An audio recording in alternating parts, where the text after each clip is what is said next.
All rise, veuillez vous lever.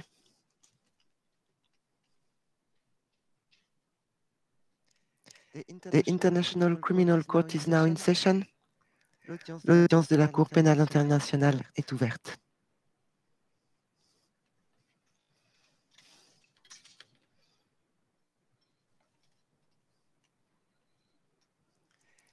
Please be seated. Veuillez vous asseoir.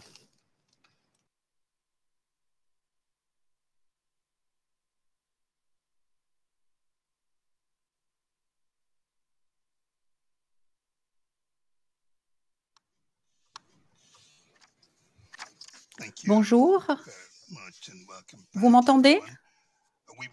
We will not be taking new appearances. We will assume we remain as we were yesterday, unless if there's any change in appearances, someone can raise their hand electronically, so we can take a note of that. Yes. Le juge président. Nous n'allons pas donc demander aux parties de se présenter à nouveau. Madame Brady, je vois que vous souhaitez intervenir. Madame Brady, oui. À une exception près, l'équipe est comme hier. Monsieur Gariglia nous rejoindra par la suite. Le président, je vous remercie beaucoup. Et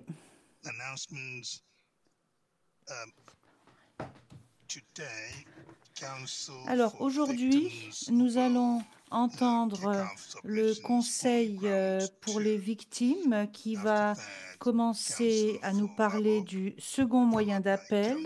Puis ensuite, nous donnerons la parole au Conseil pour M. Gbagbo, suivi du Conseil pour M. Blé-Goudé. Et lorsque nous aurons entendu le Conseil pour M. Blé-Goudé, nous donnerons la possibilité aux juges de poser des questions. Donc, ce sera la première partie des questions qui seront posées par les juges. Nous n'allons pas donc attendre la fin de toutes les présentations pour avoir toutes les questions des juges. Donc, les juges pourront commencer à poser la première partie de leurs questions après l'intervention de Maître Knops. Voilà ce que je voulais vous dire et je vais...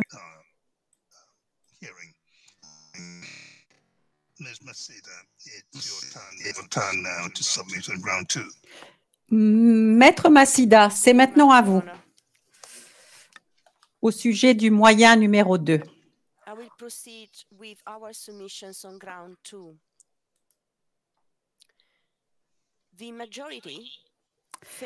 La majorité n'a pas identifié la norme de la preuve requise pour répondre à une procédure d'insuffisance en moyens à charge avant de prononcer sa décision orale du 15 janvier 2019. En conséquence, la majorité a commis une erreur en droit et n'a pas établi une approche claire pour l'évaluation du caractère suffisant de la preuve aux fins d'une procédure en insuffisance de moyens à charge. En outre, l'opinion du juge Tarfusser et les raisons du juge Anderson ont fourni ex post facto deux raisonnements séparés et contradictoires, y compris une norme séparée et contradictoire en matière de réexamen pour l'annulation des charges contre M. Gbagbo et M. Blé-Goudé. L'incapacité de la majorité à fixer une norme claire de la preuve pour cette procédure constitue une erreur juridique et de procédure qui ensuite a fait obstacle à une bonne évaluation de la preuve devant la Chambre de première instance. C'est un principe commun que de dire qu'une chambre ne saurait examiner correctement si un fait ou un état d'affaires existe sans appliquer la norme de la preuve pertinente à cet effet. En outre, en l'absence d'une disposition claire dans les textes juridiques de la Cour précisant la norme pour les requêtes en insuffisance de moyens à charge, il revenait à la Chambre d'informer tous les participants sur la manière dont les procédures pertinentes allaient se dérouler. Les manquements de la Chambre dans sa question de la procédure en insuffisance de preuve, notamment son incapacité à notifier les parties, découlent principalement de son incapacité à se mettre d'accord sur la norme applicable et à l'appliquer correctement avant et au moment de la délivrance de la décision. En outre, l'absence de notification en ce qui concerne la norme applicable constitue en soi-même une erreur qui a aussi une influence sur l'équité de la procédure et l'issue de la décision. L'historique de la décision montre que la majorité a pris sa décision sur la question de savoir si l'accusation avait présenté des éléments de preuve ou non pour continuer le procès sans connaître quelle était la norme de la preuve qu'elle allait appliquer. Si cette norme a jamais été claire dans l'esprit des deux juges formant la majorité, cela ne l'a été qu'après le 15 janvier 2019 et la décision orale qui a été prononcée à cette date et à un moment où la décision d'annuler ces charges contre les deux défendeurs avait déjà été prise. L'effort individuel déployé par le juge Tarfusser et le juge Anderson pour définir la norme applicable de la preuve dans les raisons ou dans le raisonnement du 16 janvier 2019 ne saurait compenser l'incapacité à appliquer à ce moment-là une norme au moment où la majorité a pris la décision. À la lecture des 3 annexes qui sont censées former la base de la décision orale du 15 janvier 2019, il apparaît clairement que les 3 juges n'étaient pas d'accord sur une norme commune à appliquer.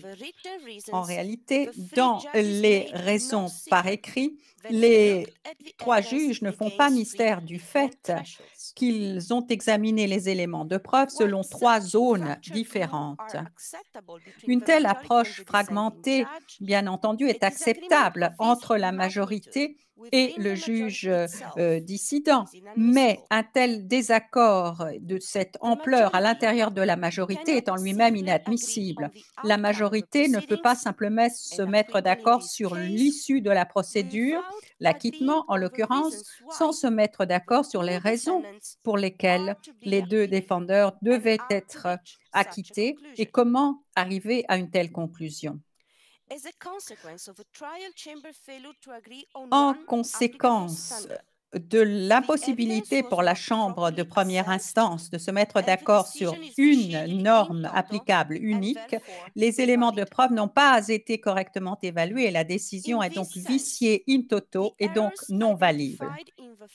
À cet égard, les erreurs identifiées dans les premiers et deuxièmes moyens d'appel ont une racine commune.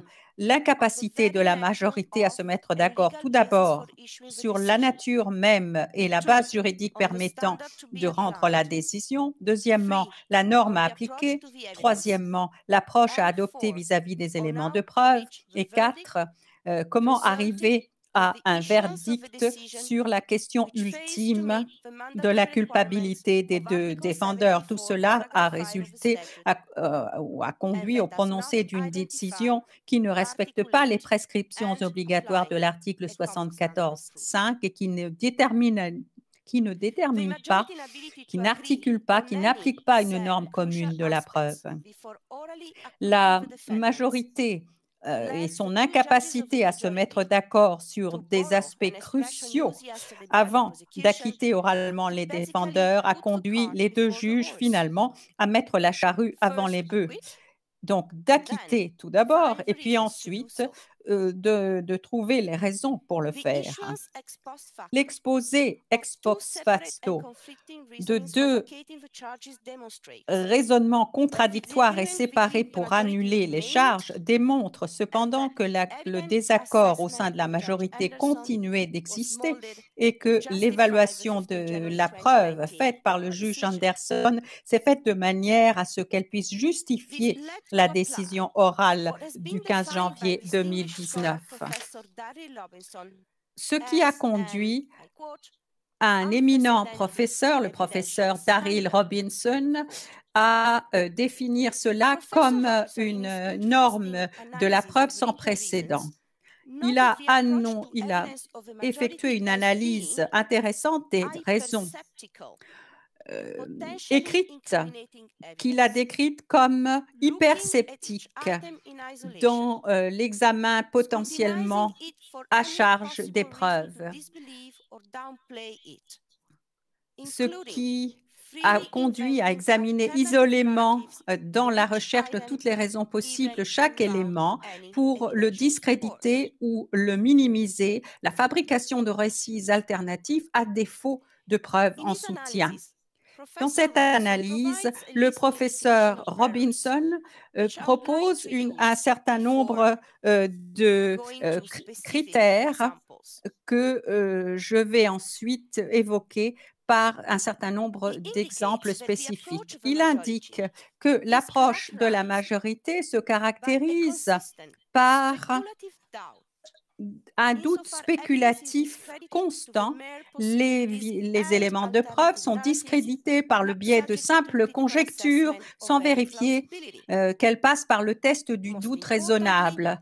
Ce qui est le plus important, il n'y a pas d'évaluation de l'absence de plausibilité cumulative des différentes théories à décharge inventées pour chaque élément de preuve. Accorder du crédit aux éléments de preuve à décharge. L'hyperscepticisme vis-à-vis des éléments de preuve à charge se combine avec une crédulité sans esprit critique pour exonérer pour les éléments de preuve à décharge. Une corroboration pointilliste qui se concentre sur des détails minimes sans appliquer les outils standards du raisonnement pour évaluer des grandes tendances. Un formalisme rigide sur le fond. Des catégories analytiques sont appliquées avec une rigidité qui va au-delà de tout système national, sans approches plus standards qui prennent en compte tel et tel élément de preuve hautement fiable. Une exigence excessive dans la cohérence. Les éléments de preuve sont rejetés à cause d'incohérences mineures qui sont habituelles lorsque l'on fait appel aux souvenirs humains. Le président, est-ce que vous pourriez ralentir un petit peu le rythme, s'il vous plaît, Maître Macida? Maître Macida, merci. Je tiendrai compte de votre conseil.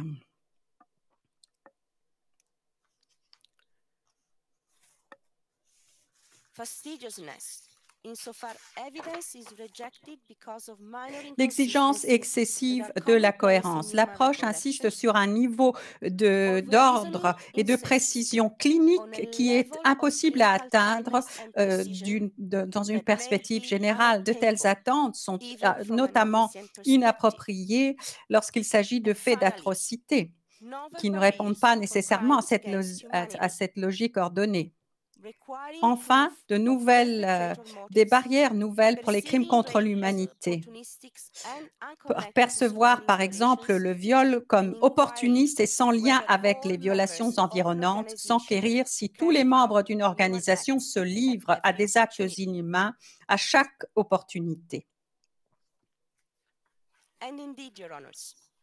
Et effectivement, Monsieur le Président, dans de nombreux cas, il n'y a aucun raisonnement pour étayer de nombreuses constatations factuelles de la Chambre, où le raisonnement est vicié à plusieurs titres. En fait, lorsqu'il existe, le raisonnement fait preuve d'une absence de considération adéquate de certains éléments de preuve qui étaient a priori pertinentes et qui, à ce titre, auraient dû être examinés. La majorité n'a pas non plus adopté une approche holistique vis-à-vis des éléments de preuve. En particulier, elle n'a pas évalué des éléments particuliers de preuve, n'a pas non plus évalué des faits spécifiques à la lumière d'éléments figurant dans l'ensemble du dossier de l'affaire et dans le contexte d'autres éléments de preuve corroborants ou clés, y compris des éléments de preuve circonstanciels ou par oui-dire et d'autres faits significatifs.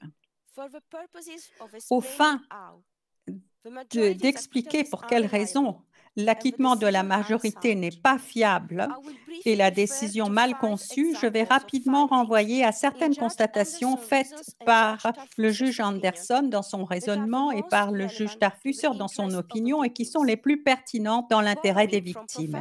Je vais emprunter au professeur Robinson les catégories de définition d'erreurs que je viens de vous citer. Je commence par les viols du 16 au 19 décembre 2010 pour ce qui est de la marche du RTI. Premier incident dans les charges. Un formalisme rigide a conduit le juge Anderson, malgré des éléments de preuve abondants à cet égard, à ignorer le ciblage ethnique des femmes Dioula qui participaient à la marche. Il s'est abstenu de constater l'existence d'une véritable politique visant à violer les manifestants pro-Ouattara sur la base de preuves par oui-dire et à ignorer un élément de preuve direct attestant de l'adoption formelle d'une telle politique qui n'était pas requis et que cette politique ne devait pas être formalisée mais qu'elle pouvait être déduite dans la manière dont les actes étaient bien commis. S'agissant des heurts du 25 février 2011 sur le boulevard principal, deuxième incident figurant dans les charges.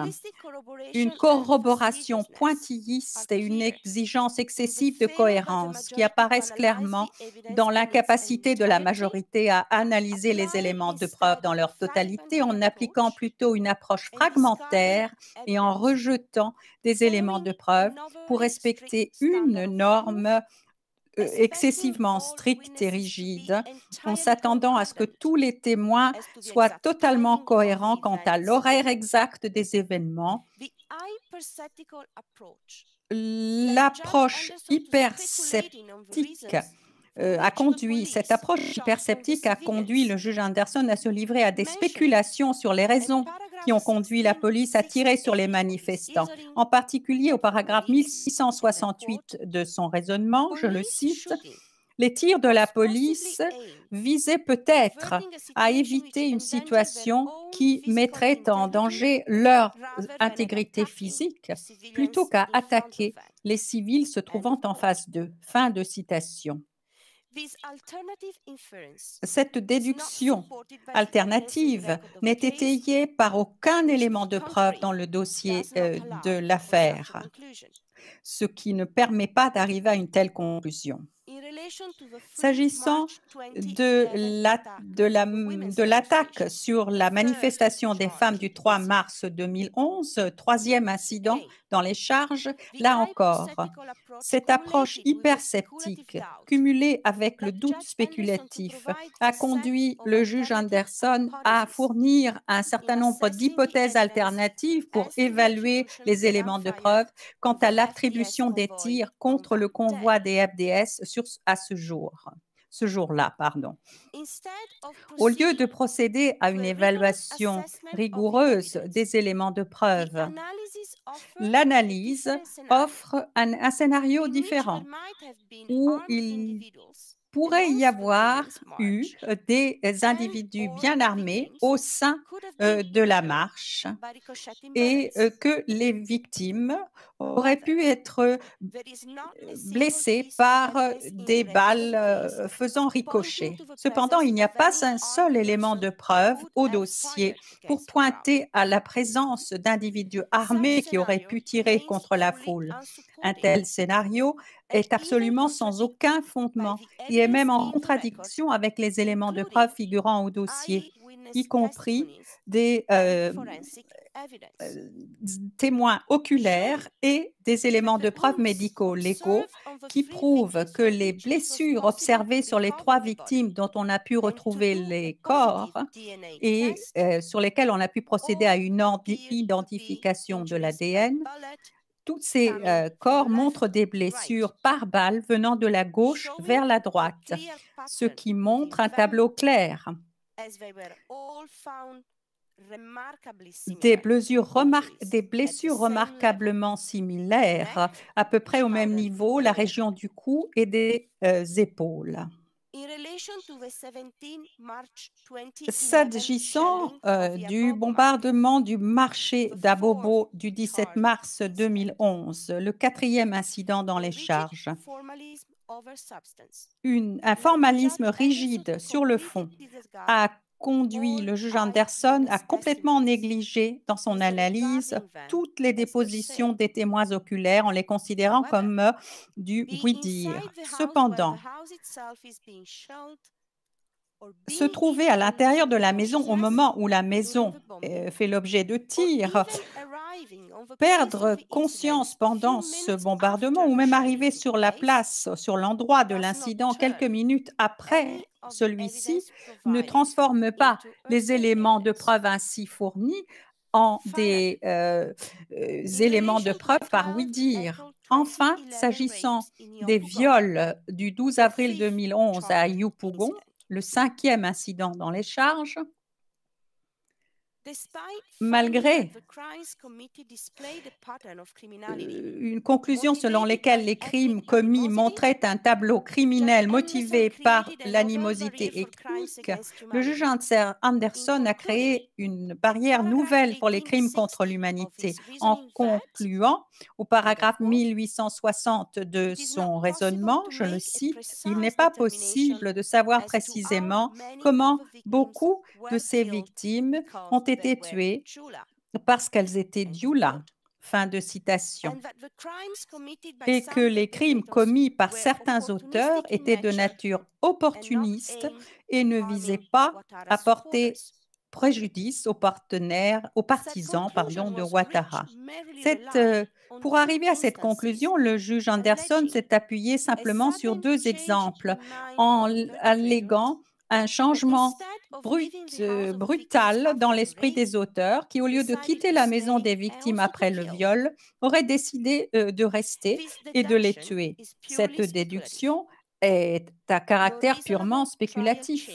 Aucune chambre de première instance raisonnable n'aurait jamais atteint une telle conclusion si la totalité des éléments de preuve avaient été bien analysés, y compris l'indication de fosses communes contenant de nombreux corps d'individus d'ethnie Dioula, le fait que des individus d'ethnie guérée avaient indiqué aux agresseurs les maisons Dioula et les menaces proférées contre tous les Dioula à la veille de l'attaque.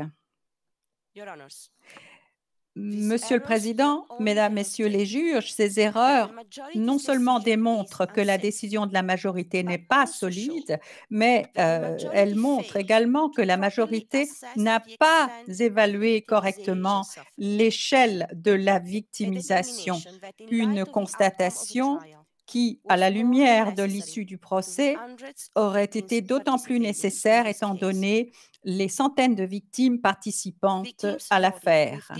Les victimes ont noté avec grand regret que la décision n'a même pas fait mention du fait qu'elles avaient été ciblées, de leurs souffrances, des conséquences dramatiques des crimes pour elles, pour leurs familles et pour leur communauté.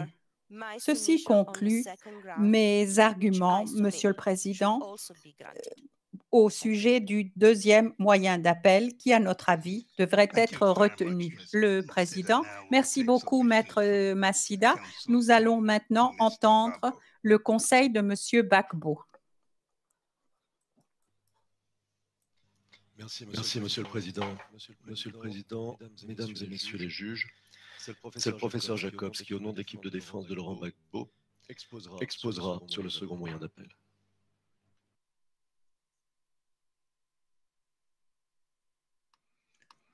You may proceed, Mr. Jacobs.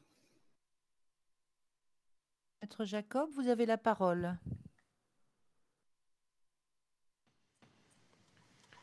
Bonjour, Monsieur le Président, Mesdames, Messieurs les juges.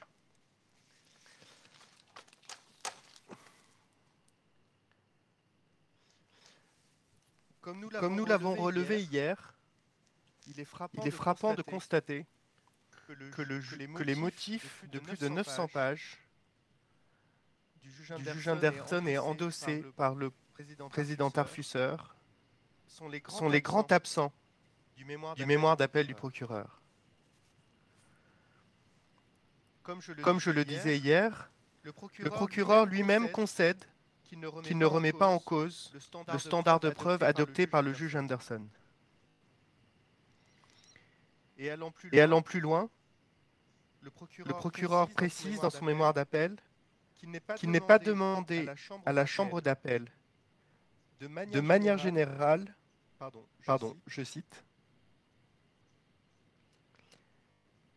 de manière générale d'appliquer la norme d'examen des faits, ni de déclarer sur cette base que les conclusions générales de la majorité relatives aux 5 événements visés par les charges étaient déraisonnables, de sorte qu'il y a eu erreur judiciaire justifiant l'annulation des acquittements.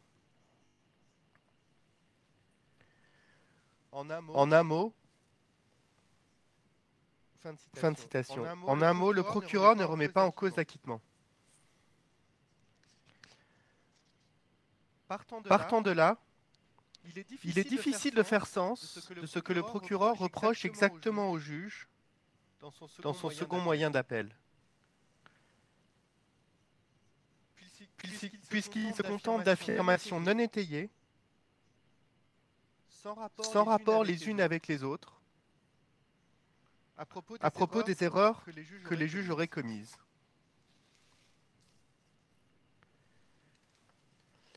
Mais si l'on examine ces affirmations les unes après les autres, on se rend aisément compte qu'elles ne sont fondées sur rien.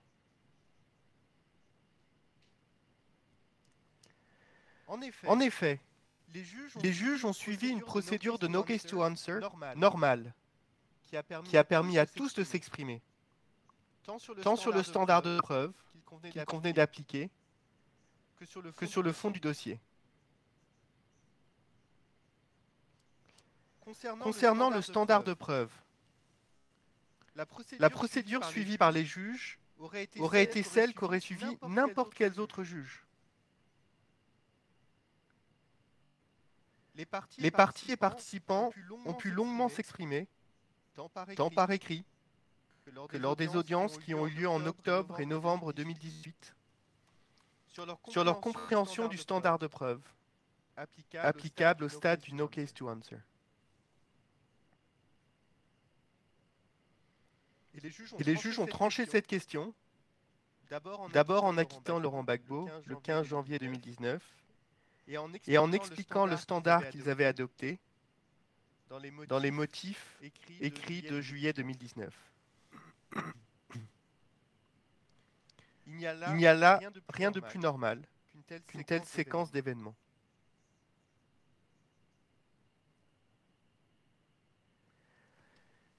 Et d'ailleurs, il convient de rappeler que c'est plus ou moins ce qu'il s'est passé dans l'affaire Routot. Puisque pendant la procédure de no case to answer, les parties avaient exprimé un désaccord sur le standard appliqué. Les parties ont été entendues et la question a été tranchée dans la décision des juges du 5 avril 2016, exactement comme dans notre affaire.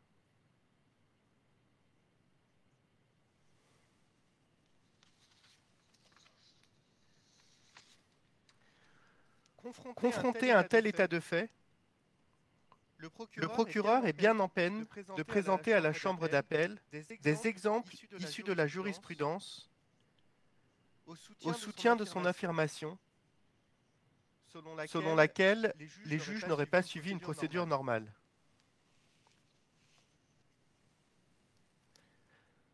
Le seul exemple sur lequel le procureur revient encore et encore dans ses écrits est celui de l'affaire Ayash.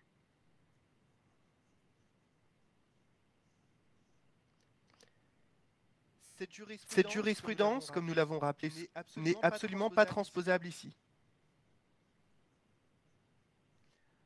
En effet, dans l'affaire Ayash, il ressort des débats que la Chambre de première instance a demandé après, et j'insiste, après avoir rendu sa décision, aux parties et participants leur avis sur le standard de preuve à appliquer. Ce qui avait permis à la Chambre d'appel, dans l'affaire Ayash, de conclure que la Chambre de première instance n'avait pas décidé d'un standard clair au moment de se prononcer.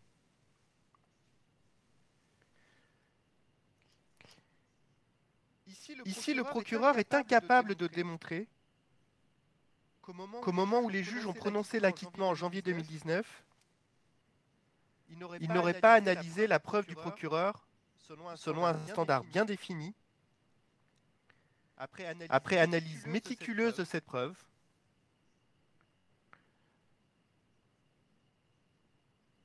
selon le standard que l'on retrouve dans les motifs de juillet 2019, et que le procureur ne remet pas en cause.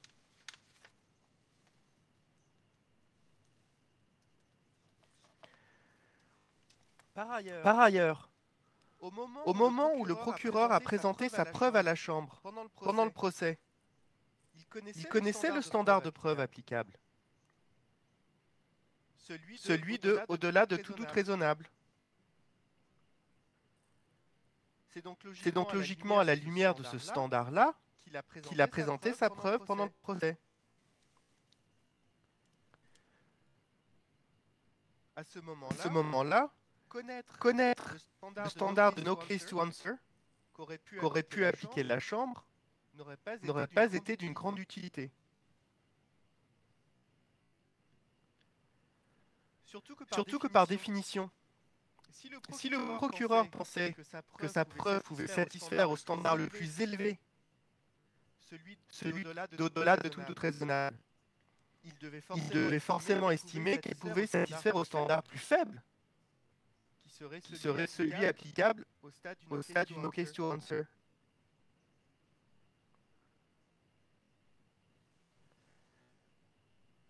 Par conséquent, le fait qu'il y ait un standard plus bas pendant le no case to answer n'a aucune espèce d'importance à partir du moment où il existait un standard plus haut que le procureur a appliqué. Affirmer comme le fait le procureur qu'il ne savait pas quel standard s'appliquait lorsqu'il a présenté sa preuve n'est donc pas convaincant.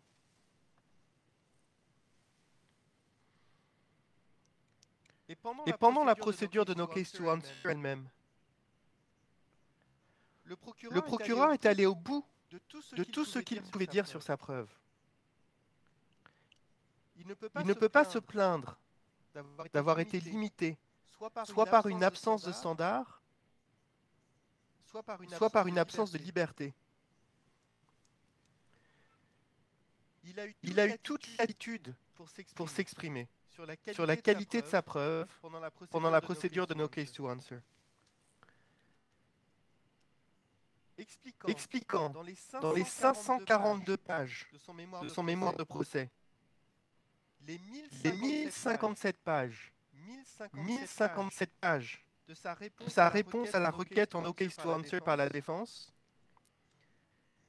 et les 3 jours de soumission orale en octobre 2018, combien il estimait que sa preuve était fiable, authentique, solide, corroborée.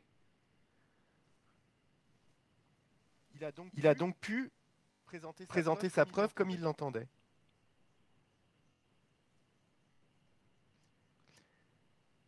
Et c'est la raison pour laquelle le procureur est incapable de répondre à une question que pose la défense depuis le début de cet appel.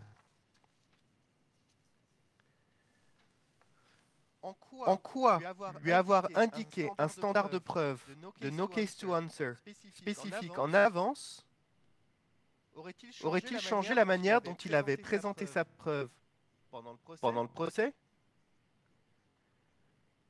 ou la manière dont il l'a défendu pendant le no case to answer?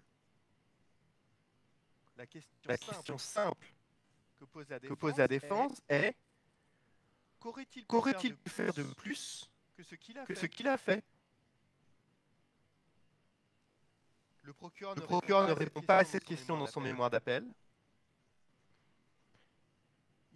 Il ne répond pas à cette question dans ses réponses aux questions des juges de la chambre d'appel.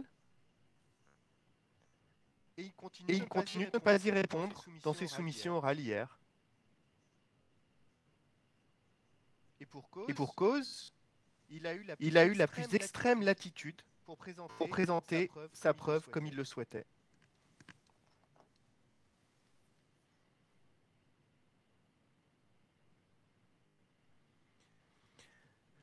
Du fait que les juges ont suivi une procédure normale de no case to answer et expliqué le standard qu'ils avaient adopté pour acquitter Laurent Gbagbo dans leur motif écrit de juillet 2019, le procureur tente de tirer une conclusion illogique. Une conséquence illogique, pardon. Que les juges auraient prononcé l'acquittement en janvier 2019 sans avoir au préalable décidé du standard de preuve à appliquer. Il s'agit là d'un autre exemple de procès d'intention fait par le procureur au juge dans son mémoire d'appel. Puisque, disons-le clairement, le procureur n'a aucun élément qu'il puisse apporter au soutien d'une telle affirmation. En effet, ni le fait que le standard de preuve ait fait l'objet d'un débat pendant la procédure de no case to answer, ni le fait que les juges n'ont pas expressément indiqué dans leur jugement de janvier 2019 quel était le standard de preuve qu'ils avaient adopté, ne permet de soutenir l'affirmation selon laquelle les juges n'auraient pas adopté un quelconque standard à ce moment-là. Et selon laquelle ils n'auraient pas analysé la preuve du procureur à l'aune de ce standard.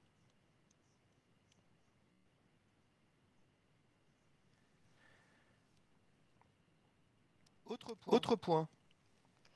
Le procureur semble reprocher au juge de ne pas avoir été en accord sur le standard de preuve applicable au moment où ils auraient prononcé l'acquittement.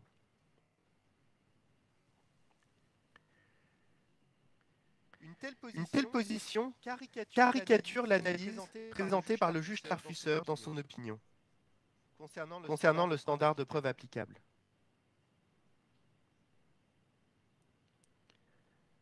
Ainsi, si le juge Tarfusser évoque bien le standard de au-delà de tout doute raisonnable, comme pouvant s'appliquer en théorie à une procédure de no case to answer,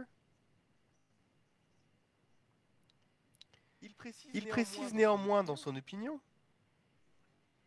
que dans le cas d'espèce, le juge Anderson et lui-même sont entièrement d'accord sur la manière d'aborder les éléments de preuve.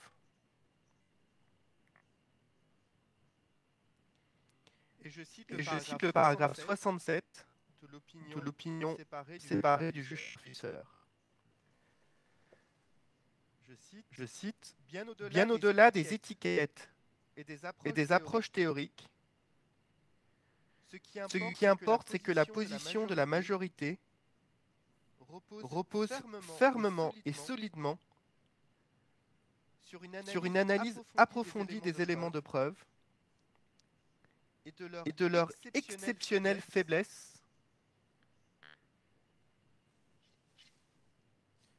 sur laquelle mon confrère, le juge Geoffrey Anderson et moi-même ne pourrions pas être plus en accord. Fin de citation.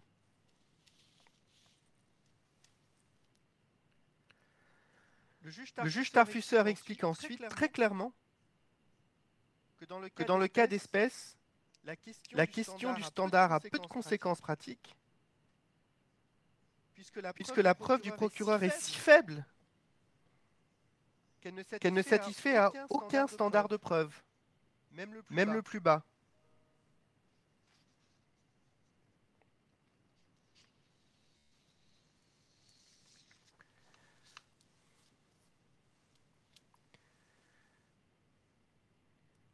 Le juge Tarfusser explique donc de la manière la plus claire possible avoir considéré en fonction de la norme appliquée, c'est-à-dire en fonction de la norme définie dans les motifs écrits du juge Anderson, que rien n'étayait les allégations du procureur.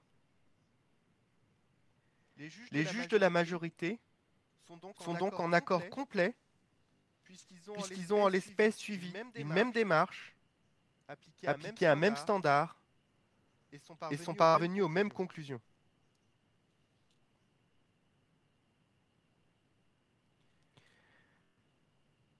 Dans ces conditions, il n'est nul besoin de débattre du commentaire théorique que fait le juge Tarfusser à propos du standard au-delà de tout doute raisonnable. Puisque le juge Tarfusser explique que d'après lui, et d'après le juge Anderson, le procureur n'a pas satisfait à la norme la plus basse, celle adoptée par la majorité. S'il n'a pas satisfait à la norme la plus basse, il n'a par définition pas satisfait à la norme la plus haute, celle d'au-delà de tout doute raisonnable.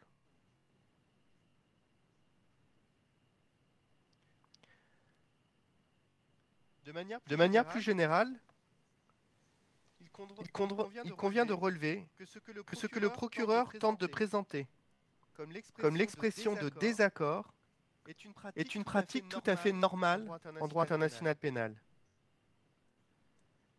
Qu'un juge de la majorité apporte, dans une opinion séparée ou concordante, des nuances sur la façon dont il aura abordé les choses courantes.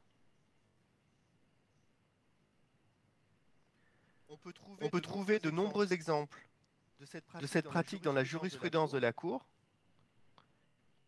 et la défense en a présenté un certain nombre dans sa réponse écrite aux questions des juges de la Chambre d'appel, tirée des affaires Routot, Lubanga, ou encore de la situation relative à l'Afghanistan. Dans tous ces exemples, il est fréquent que des juges, tout en se plaçant dans la majorité, expriment une opinion séparée ou concordante, dans une opinion séparée ou concordante, des nuances, voire même des désaccords théoriques à propos de l'approche adoptée par la Chambre sur tel ou tel point, sans pour autant remettre en cause la décision elle-même. Les juges dans la présente affaire n'ont donc rien fait d'exceptionnel, et il est difficile de comprendre ce que le procureur leur reproche exactement.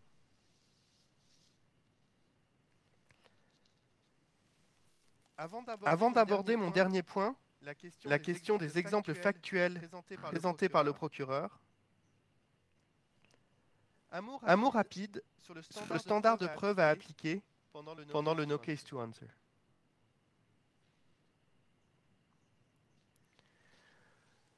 Premièrement, puisque le procureur ne remet pas en cause le standard de preuve adopté par la majorité,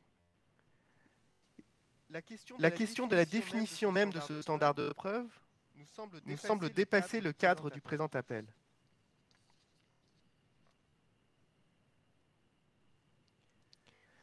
Deuxièmement, pour ce qui est de la position de la défense, quant à ce que devrait être le standard de preuve d'un no case to answer, je renvoie aux soumissions que nous avons faites oralement pendant la procédure de no case to answer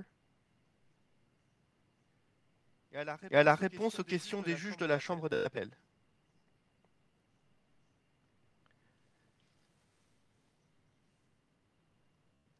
Notons simplement ici que le procureur continue, comme il le fait à chaque fois dans ses soumissions écrites, d'ignorer la décision de l'affaire Routot, dans laquelle tant le juge Fremer que le juge Eboe Osuji ont exposé de manière claire et convaincante les raisons pour lesquelles il ressort de la fonction des juges de s'intéresser à la qualité de la preuve du procureur dans le cadre d'une procédure de no case to answer.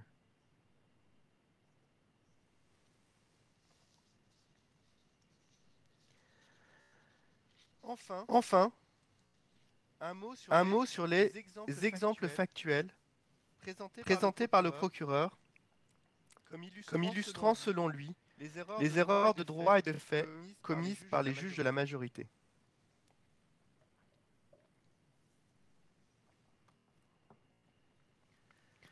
Premièrement, le procureur ne démontre jamais que la mise en œuvre soi-disant problématique du standard de preuve, dans les exemples qu'il avance, serait la conséquence du soi-disant flou entourant la question du standard de preuve.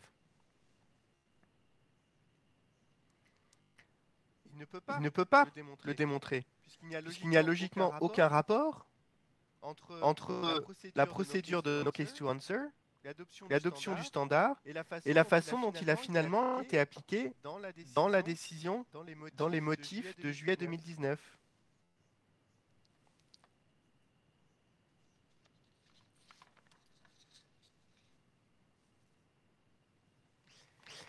Deuxièmement, si ces exemples factuels n'ont en réalité aucun rapport avec le second moyen d'appel, l'on peut légitimement se demander à quoi ils servent.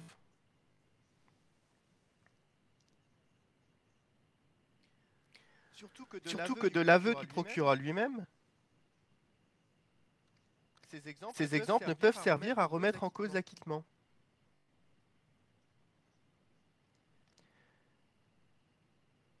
Allant plus loin, le procureur affirme que, et je cite le paragraphe 260 de son mémoire d'appel, on ne peut attendre d'un appelant contestant une décision d'acquittement de près de 1000 pages dans une affaire aussi complexe comme celle-ci, impliquant de multiples constatations de faits fondés, qu'il prouve que la décision finale aurait forcément été différente. Fin de citation.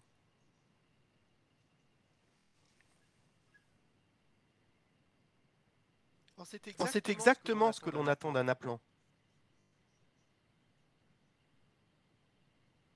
Qu'il démontre l'impact des erreurs sur une décision.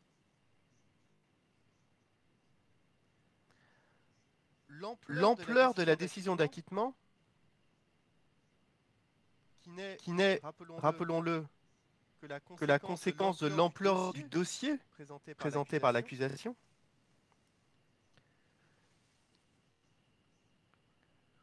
ne peut servir comme excuse au procureur de ne pas satisfaire à son obligation d'identifier des erreurs qui auraient affecté la décision finale.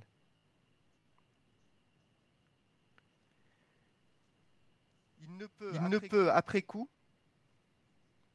sous prétexte que l'exercice est compliqué, affirmer que juridiquement, il n'aurait pas besoin de mener.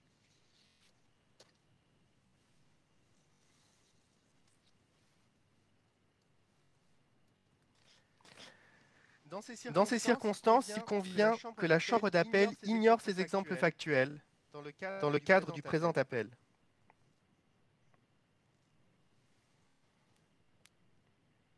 Et si elle devait les considérer, plusieurs remarques rapides. Premièrement, il conviendrait d'exiger du procureur qu'il dépose des soumissions additionnelles pour démontrer que ces erreurs, selon le standard d'erreur de fait, sont bien constituées et qu'elles ont affecté la décision attaquée. Et qu'ensuite la défense puisse y répondre.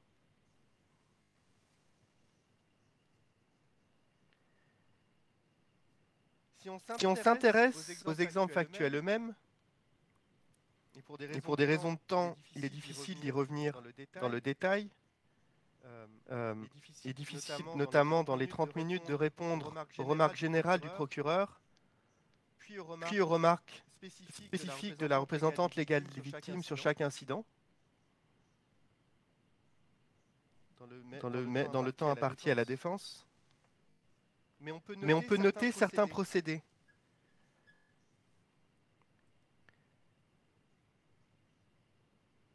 Le procureur isole des conclusions factuelles.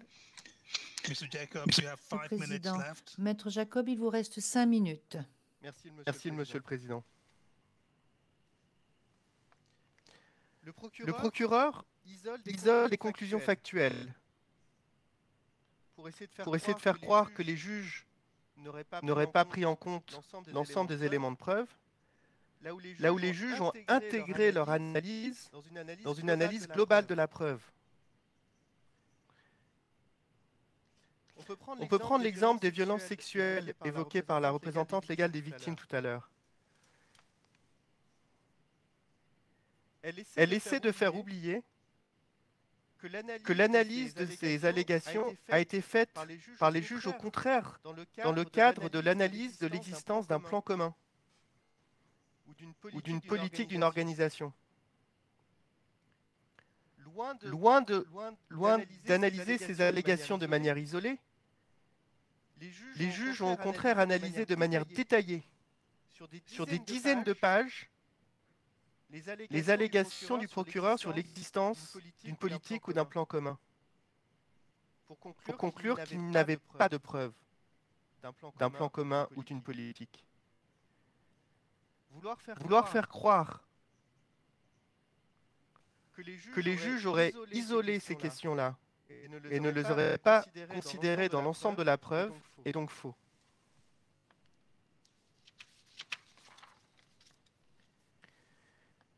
Il y a d'autres procédés du procureur qui souvent, par exemple, changent de narratif, y compris dans son mémoire d'appel, procédé qu'il a utilisé pendant tout le procès. Ou alors le procureur affirme que les juges auraient ignoré d'autres éléments de preuve, d'autres témoignages, sans jamais les citer, laissant croire qu'il y existe d'autres éléments de preuve qui n'existent pas.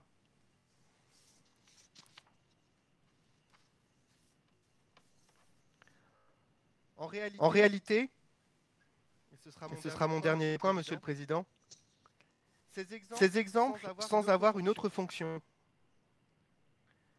attirer les juges d'appel sur le terrain du fait, comme pour faire croire que ces allégations factuelles du procureur avaient encore la moindre consistance,